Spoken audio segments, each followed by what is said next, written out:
कौने नजरिया से लय सुंदर दुल्हा लय सुंदर दुल्हा कथा लय हे कथा लय हे पाँच रंगिया भजन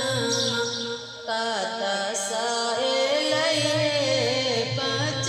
रंगिया भजन अवध नगरिया से लय सुंदर दुल्हा लय सुंदर दुल्हा कथा लय हे पाँच रंगिया भजन कैसा लय हे पाँच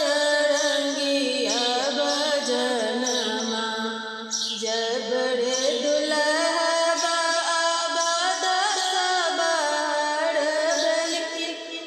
आबाद से बाहर बल्कि सजाब लगली है सजाब लगली है सासु डाला बड़ी सोना सजाब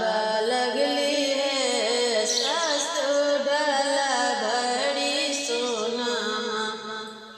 जब रे रामचंद्र जनकपुर पहुँचल जनकपुर पहुँचल सजा